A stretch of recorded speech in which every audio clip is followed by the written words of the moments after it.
Thank you very much, Uta. That's a very kind introduction, and it's a great honour to be here among such an esteemed audience. So many important people in this field of Biennale's production.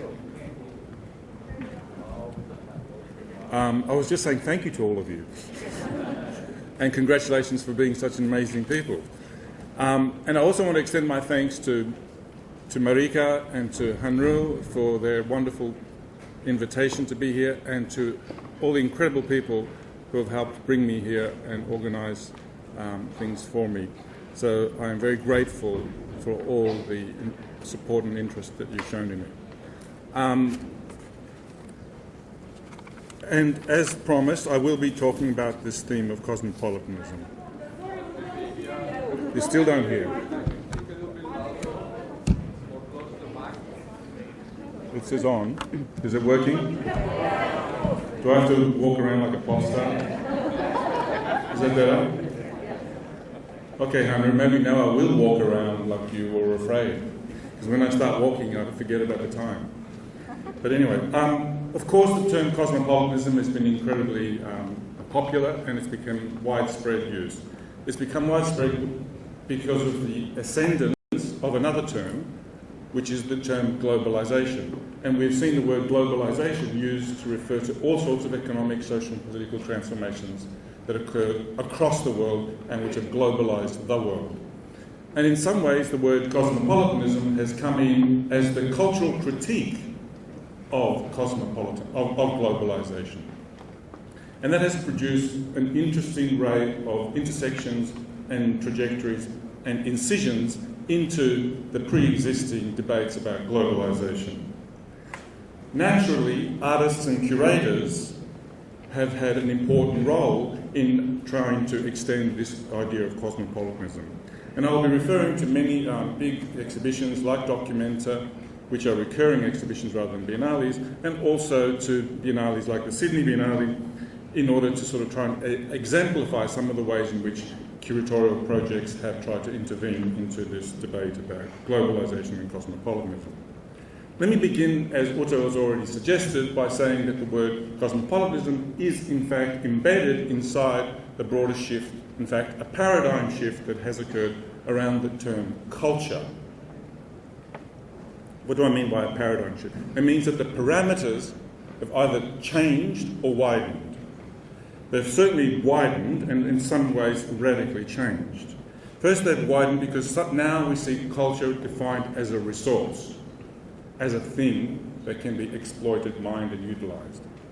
Secondly, culture is seen as a problem-solving device, something that can secure new ways of doing things.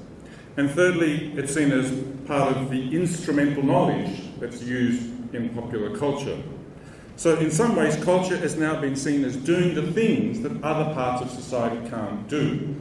It's been asked to fulfil certain activities when all the other agencies in the state or in the economy are no longer as successful, such as initiating urban regeneration or providing new forms of social integration. And these examples of culture as a troubleshooting agent has given rise to the sense that we are now witnessing what one scholar calls the emergence of the cultural public sphere. Now, I can't go into great detail about the histories of the ways and the genealogies of the forms that the Biennale has operated. There are too many people here for me to do this in a comprehensive way. And there are too many examples already to be able to be exhaustive. But I just want to identify three key trends which have been evident in the emergence and development of the Biennale phenomenon, and I want to give a few key examples. Firstly, the trends. From its inception, the idea of the Biennale has been about the internationalisation in art and of art. It's a mechanism for displaying that process of global exchange and interaction. Secondly, it was also developed along a trend for the engagement of art in post-colonial spaces and the transformations in culture that occur through these engagements in the post-colonial spaces. And thirdly, and most significantly, I think, in the contemporary context, the Biennale context, Biennale has been embroiled and entangled in the neoliberal agendas of branding cities as creative hubs. Now, since Okwi Enwezor's 2002 Documenta, and since the 2002 Gwangju Biennale and Istanbul Biennale of 2005, co-curated by Huhan Ru and Charles Esch, we have certainly seen a significant shift in the emphasis of biennales. And that has been a shift towards social interaction and the highlighting of the discursive approach. During the 2002 Gwangju Biennale, Hanru and Charles Esch offered part of the space to a lot of collectives and artist-run venues to transform the parameters and form and structure of that Biennale. He described the effect of handing over that material, that space, as opening a kind of Pandora's box. In 2008, again in the context of the Gwangju Biennale, Ranjit Hoskote described the attempt to incorporate a wide range of perspectives as transforming the format of the Biennale into what he called a parliament of global contemporary narratives. Now, maybe a Pandora's box and a parliament are exactly the same thing, but it's an interesting shift in terms of how we've seen this transformation of space. And what I want to stress from the outset is that, and what we had already witnessed yesterday, is that there is an interesting way of rethinking the ecology within which the Biennale operates. And sure, of course, Biennales are embedded in a whole complex networks of cultural exchanges and are interdependent with all sorts of economic conditions and part of all sorts of processes of transformation. And a lot of artists explicitly see their work as trying to initiate themselves and inject themselves in this process of social transformation and political resistance. Carlos Basualdo has emphasised that this idea is important for motivating and justifying the Biennale phenomenon. He's argued that while it's embedded in these systems, it is also not entirely captured by them. That in other words, that it still has the potential to offer some sites of transformation resistance and elude the categories of political justification or economic criteria. Now, I'm not going to extend that kind of argument for this purpose. I don't have any problem with that argument. I would happily discuss it further. But I want to try and introduce for today's discussion something that might be seen as a little bit different and in a way a little bit old-fashioned. I want to try and talk about the phenomenon of the Biennale by introducing or reintroducing some aesthetic categories. Not political and economic, which I'm not in dispute with, on the contrary, but I want to emphasise the ways in which we might be able to start to talk about these kinds of events and phenomena with the benefit of aesthetic categories. And from that point of view, I'm going to be turning to some terms which have almost disappeared in the landscape of art discourse. Terms like the word perspective, imagination, and creation. And if I have time, I'll in fact talk a little bit more about the word cosmos in cosmopolitanism and the function of translation in the way in which those political and philosophical debates operate. In short, what I'll be doing today is seeing how the sensory awareness of the world, which is, after all, the foundations of all artistic practice, is the principle upon which it emerges. The sensory awareness of the world is also the context in which not only art operates in, but in which the Biennale is situated. Let me say a few procedural points. First of all, I am not the kind of person who believes that art is a new thing that is silent and requires a political or philosophical representative to come in and speak for it. There are many old jokes about this, but I won't go into them now. Secondly, I don't want to say when I talk about the world that art makes, that there is a fixed thing out there which is called the world, and that the point of art is either to capture an overview of it or to present you with a particular perspective of it again. I'm not interested in this idea of the world that can be captured either through a comprehensive encyclopedic view or that is perceived from a particular vantage point. On the contrary, I'm going to be talking about a sense of the relationship between the work that art makes and the world that exists in the work of art as a dynamic and interplay, as something that is mutually co-constitutive. So art makes its world as it engages with the world. So this is, in a sense, in contrast to the other sense that art gives you a view of the world. I'm not saying that it gives you a view of the world or that it captures the totality of it, but rather that it makes a world. Now, this is again a sort of point of distinction and clarification and divergence from much of the work that I, in fact, have committed myself over the last 10 years.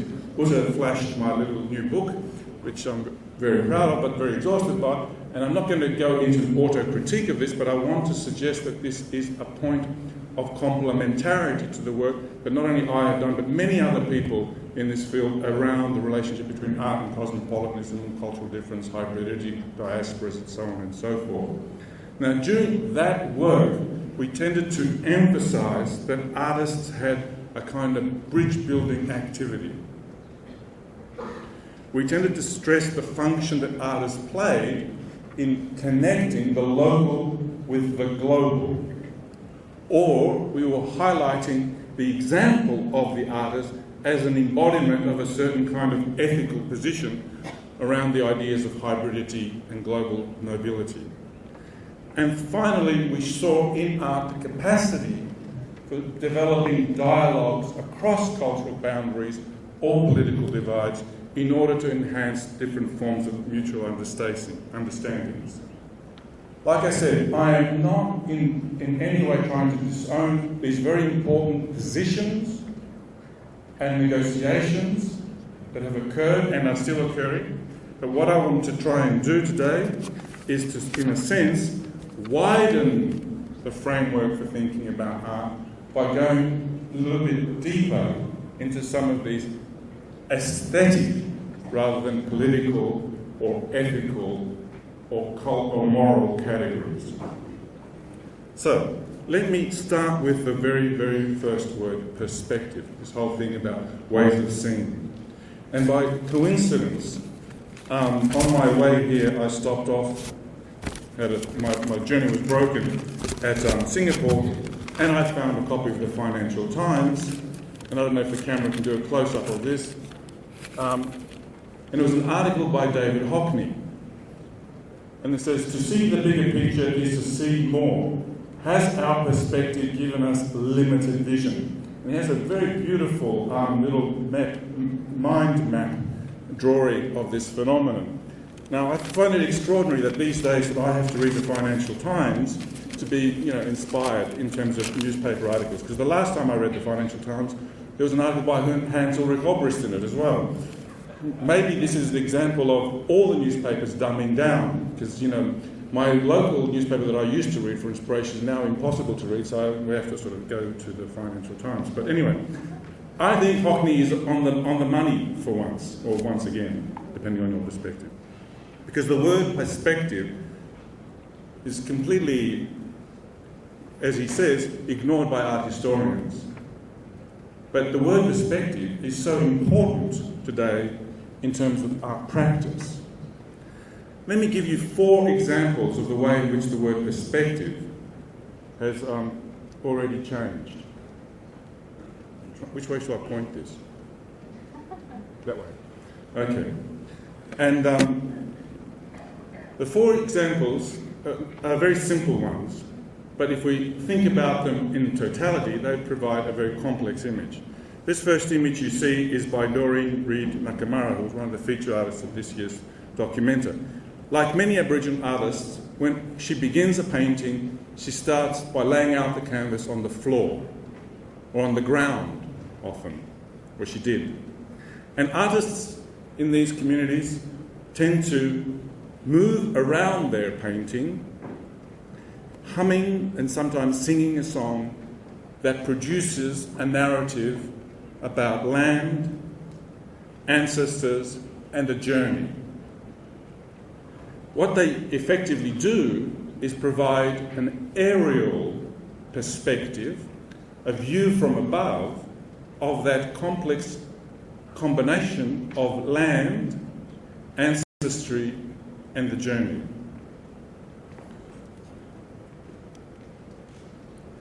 In this year's Sydney Biennale, the American collective, who are also First Nations people, Post-Commodity, installed this, or created this frame of a kind of archaeological perspective, a vertical axis.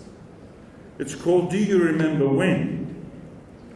And this Native American collective effectively cut a frame or a hole in the art gallery of New South Wales. And it seems to me that the hole in the floor of this institution that was hosting this International Biennale was also serving as a frame for the absent history of the local Indigenous history. Let me briefly move on to another example, again from Sydney. This is by a collective called iCinema, and they've created a T-Visionorium. This creates a work of ambient art. No one ever sees the same work because inside each screen there are multiple other screens which are constantly being transformed and reconfigured according to the feedback effects generated by each person.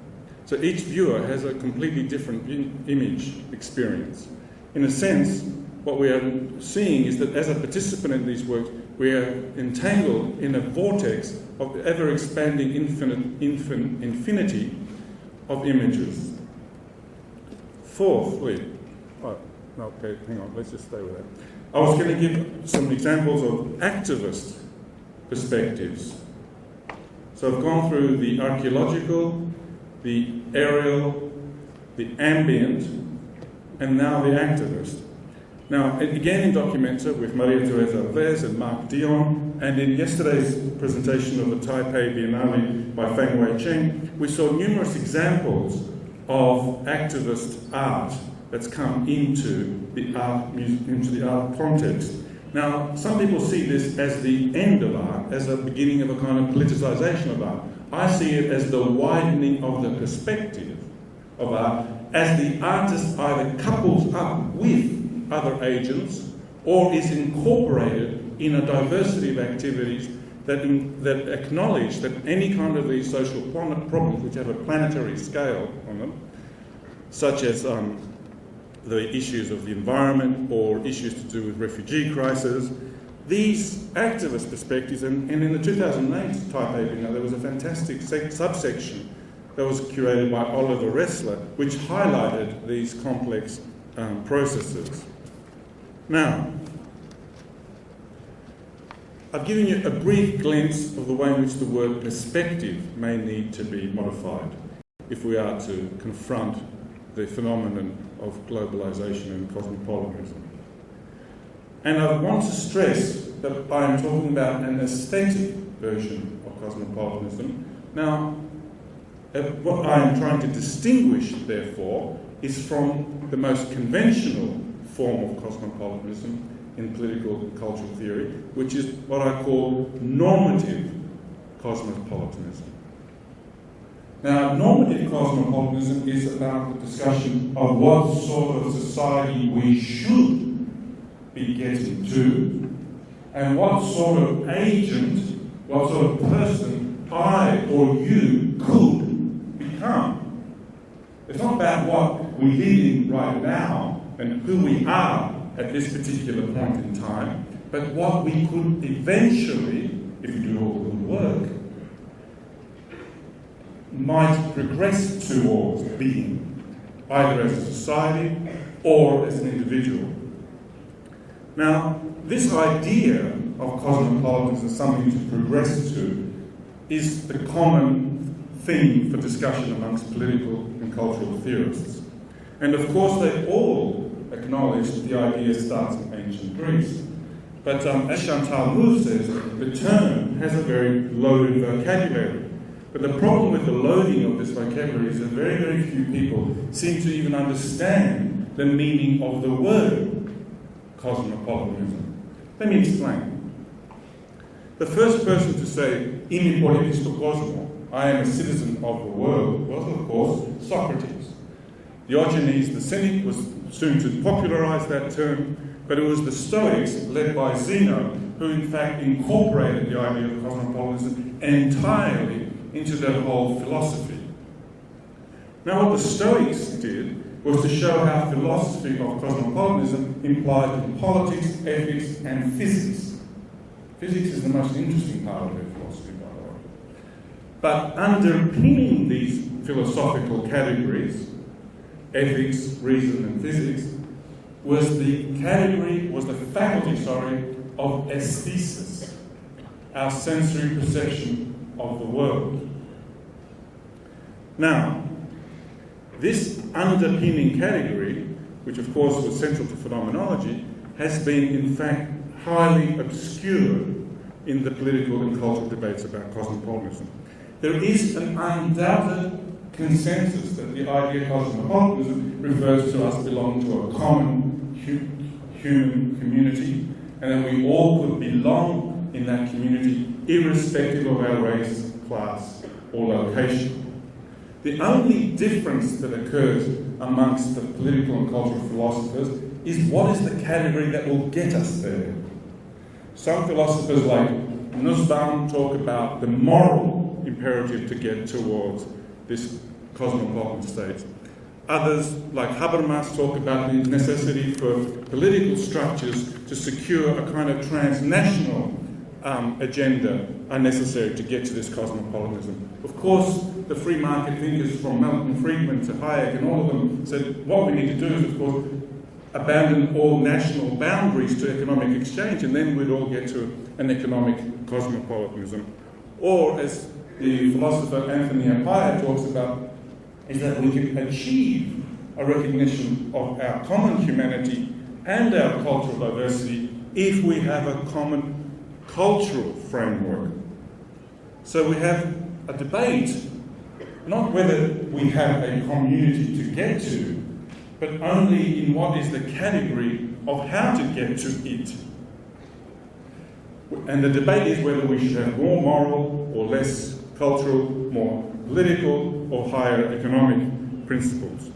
Now, what all of these philosophers acknowledge is that in ancient Greece, Diogenes, Zeno, and Socrates had this amazing capacity to say no. They said no to the city which they much admired, never wanted to leave, even when their life depended on it. They said no to the city. They said this polis, which is an indication to the world, they said, this polis does not confine the limits of my belonging. Now, all the discussions have, in a way, stumbled and have got stuck on this sense of no. We are all clear, and since Kant, we've all maintained this negative position about place. This negative attitude that our local place is insufficient and inadequate, and that one must transcend it in order to get to this cosmopolitan state. However, what gets left out is that the ancient Greek philosophers also said yes to something. They also said that, yes, I am a citizen of the cosmos. Now, and this is why I'm saying that nobody seems to have paused to reflect on the vocabulary of the word cosmopolitanism. Of course, Olga and other Greek people in this room will know that the word cosmos in cosmopolitanism is not the world. It's not the planet Earth. It refers to a celestial as well as a terrestrial sense of belonging. And cosmos also refers to a notion of the people, and most importantly, also contains within its etymology an idea of ornamentation, of decoration, of making something graceful and having a sense of order. So the word cosmos in Cosmopolitanism refers to the creation of order by the people who are living with one or in harmony with the universe, with the terrestrial, not just with the celestial, not just terrestrial sense of the universe. Now, that might sound rather spiritual, but let me stress that when the Stoics explored this, they explored it under the category of physics. They were trying to understand how we belong in this world and what are the laws of our being in this world, and had these wonderful metaphors for this sense of the structure that places us in the cosmos, and they refer to its dynamics as creative fire, as a kind of artistic force. Now, this affirmative, this positive yes that the philosophers of ancient Greece gave to the word cosmos has disappeared almost entirely since Kant in our political and philosophical discourse. But I would argue it has never disappeared from artistic sensibility. When William Blake was drawing his pictures of Newton under the sea and was claiming that he could see the world through a grain of sand, I'm sure that when Cézanne also said, colour is the place where the mind and the universe meet, he was referring to the way in which Blake uses colour. Similarly, let me give you a quote from Malevich when he was reflecting on the Great Industrial Revolution. He says this about technology. The new life of iron and the machine, the roar of automobiles, the glitter of electric lights, the whirring of propellers have awoken the soul, which was stifling in the catacombs of ancient reason and has emerged on the roads woven between sky and earth. If all artists could see the crossroads of these celestial paths, if they could comprehend these monstrous runways and the weaving of our bodies with the clouds in the sky, then they would not paint chrysanthemums. Now, this kind of quote would embarrass many political philosophers and cultural theorists, and even an advocate of Malevich like Boris Groys tries to sort of water it down a little bit by saying, yes, Malevich believes in a universalism, but not the kind of the ancient. And I agree with him. This is not a resurrection.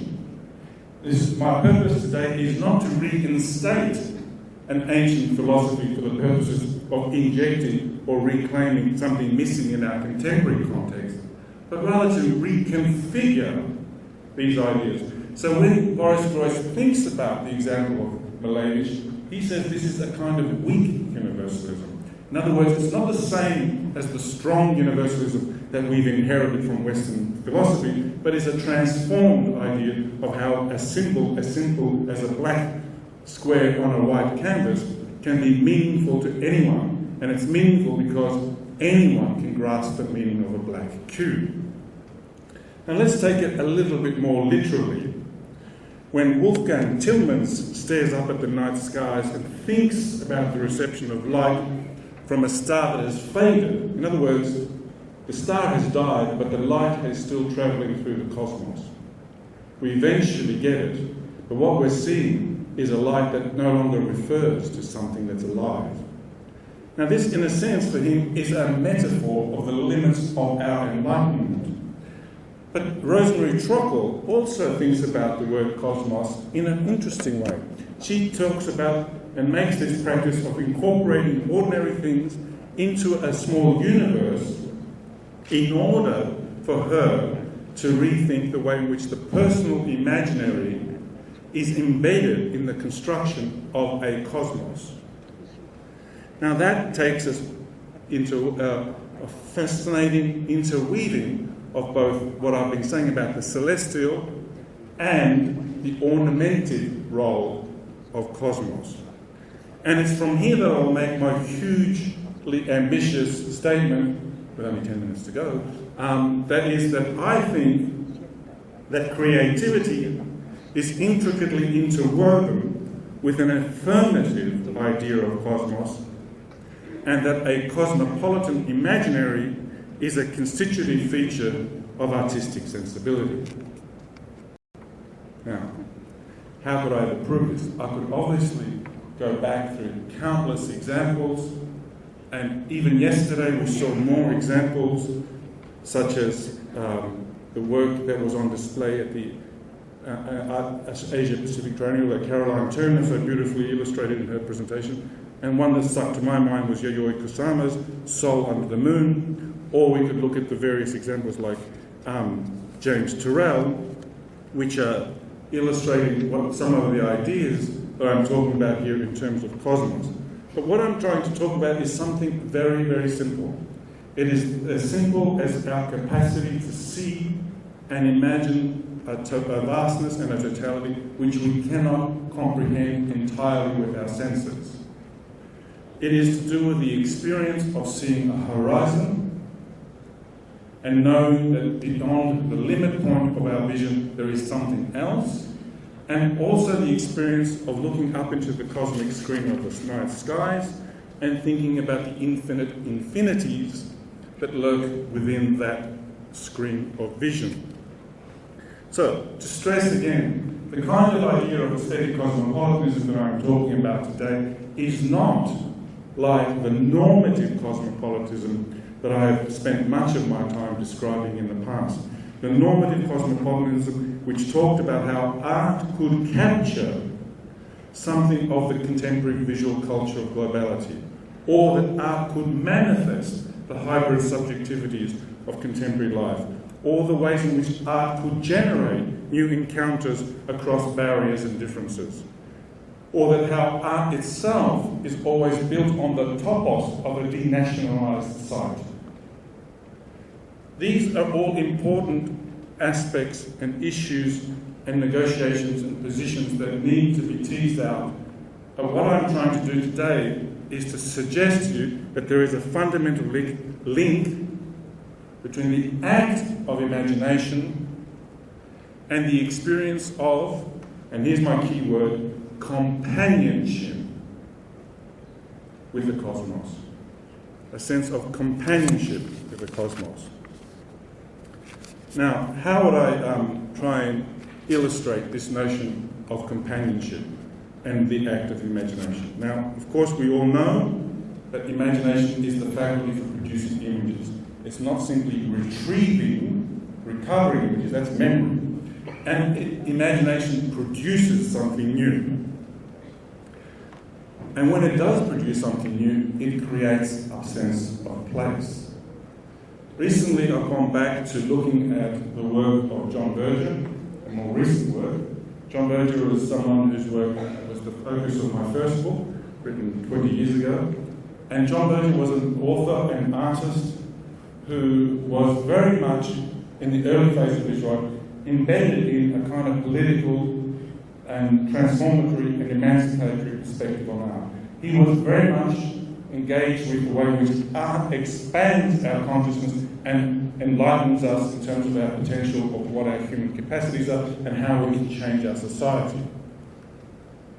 Now, in the last decade or so, what I've noticed in his work is that he's moved towards thinking about how art also creates a distinct space through its creative force, and how, in a sense, it is engaged in this idea of the cosmos and creation. And he suggests that when art creates a space, it's a unique and totally distinct sense of space. Even though it is unique and distinct, we have a sense that we have been there. And he says, how do we get that sense of recognition about something that is fundamentally different and unique? He says, it doesn't come to us because we know the territory. It doesn't come to us necessarily because we share the same cultural code, therefore the same values as the artist. And it doesn't even come to us because we accord and operate with the same principles and rules of perspective, and therefore see the thing in the same way as the artist. He says it comes to us because we have a sense of recognition of the organising principles by which the work is made. And he has a very, very complex way and very almost mysterious way of explaining this organising principle. And whether he's talking about literature or about painting, it's always the same thing. Let me read you one quote. The painter is continually trying to discover, to stumble upon, the place which will contain and surround his present act of painting. Ideally, there should be as many places as there are many paintings. The trouble is that a painting often fails to become a place. When a place is found, it is found somewhere on the frontier between nature and art. It is like a hollow in the sand within which the frontier has been wiped out. The place of the painting begins in this hollow, begins with a practice, with something being done by the hands, and the hands then seeking approval of the eye, until the whole body is involved in the hollow. Now, this involvement in the hollow is in a way recalling many of the images that we have about creation and the leap from the void and this connection to transforming matter into form. But what I think Berger is also trying to discuss in this description of place is the way in which it involves a welcoming, a hospitality to the absent. It produces a sense of how things can begin again and again in an auto-generative way, and not simply because they have the material force that comes from a kind of particular connection to history or something. And this is a very important point that I want to stress about creation, and it is a break from the causal notion of history. I'll talk about that later in discussion if we can. But I want to stress another point that Berger makes when he talks about the recognition that occurs when we look at the sense of place. And he's talking about the recognition that occurs when the particular and this different notion of the universal that I'm talking about, this translated notion of the universal, occurs in a kind of harmonic sense. Listen to the way he ends an essay on Degas.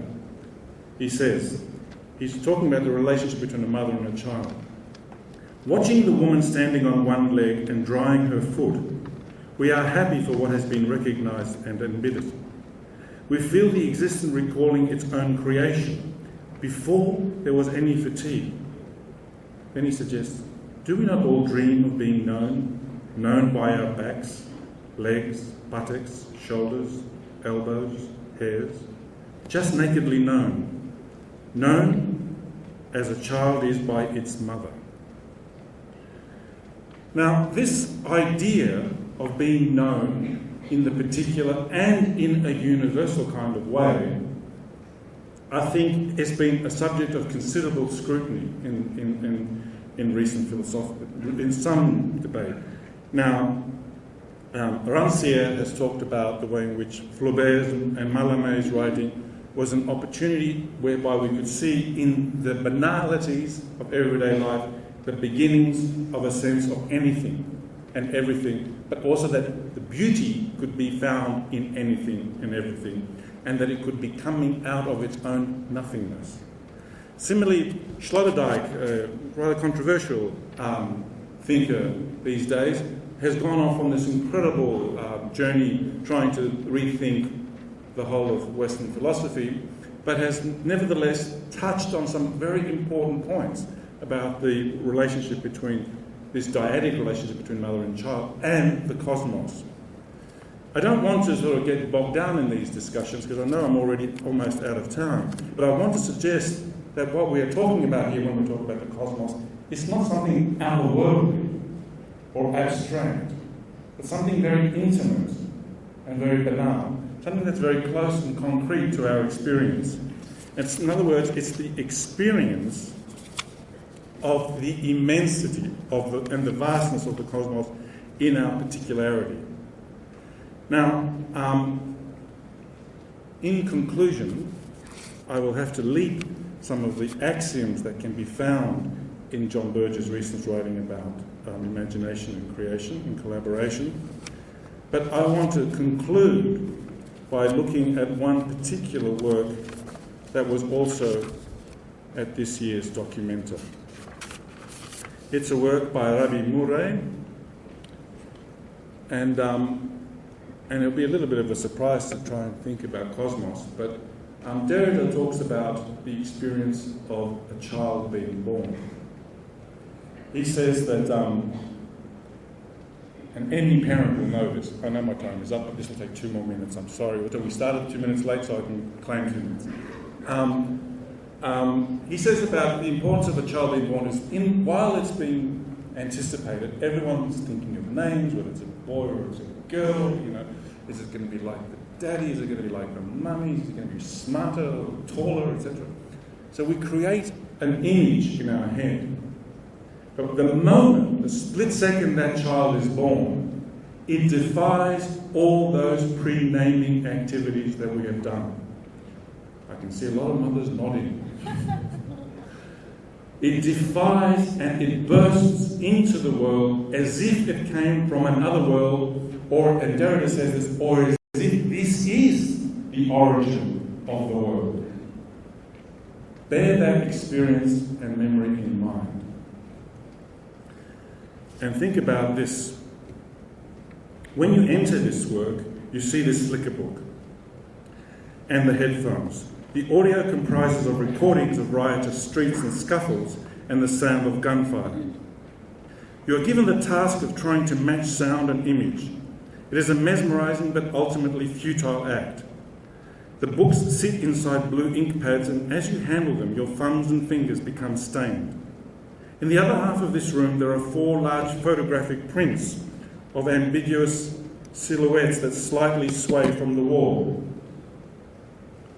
and cast a strange flowing reflection at your feet. Opposite is an abstracted video revealing images of a man who keeps falling. The closer you look, the more you realise that there is always a subtle change in the details. A different personal item also falls as he falls. Cigarettes, phone, lighter. Could it be different people in these images? In the second room, there is a video recording of a lecture by the artist entitled The Pixelated Revolution. It commences with a comment that inspired the project. The Syrians are recording their own death. Murray explains his investigation into the phenomenon of people recording the violence of the civil war on their mobile phones, and his fascination with the perplexing instances where the witness with the camera comes into eye contact with the person whose rifle is pointing straight at his body. The viewfinder of the gun and the lens of the camera are aligned in a deadly symmetry. Remarkably, the unarmed civilian recording this event remains stationary and in many instances is shot dead.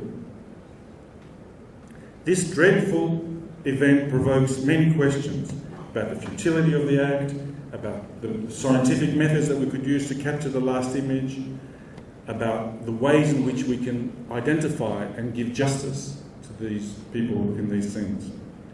Now, Murray becomes obsessed with these questions. He replays the scenes countless times. He speculates on why the cameraman continues to film at this point of such palpable risk.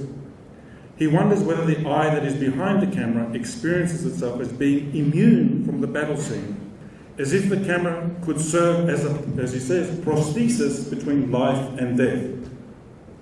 He suspects that the eye of the cameraman operates as if he is in the virtual world. He then comes to the conclusion that the exact, or what he calls the vital moment of the occurrence of death, is not visible to the naked eye. It can only be seen as a blank, a void. This seems to be like a reasonable conclusion. But then he makes a truly astonishing aesthetic proposition on the visibility of the final scene. He says, the vital moment is stretched in 2 dimensions simultaneously, towards life and death. Now, such a statement can never be verified. It does not conform to the rules of truth. What Murray is offering by this is perhaps a solidarity with the victims, Perhaps it's a way of expressing a form of defiance. But it's also a wild leap, which goes against the whole tone and structure of his lecture. It is, in fact, a comment that could not be made by any academic or scientific process of deduction, any kind of normative procedure.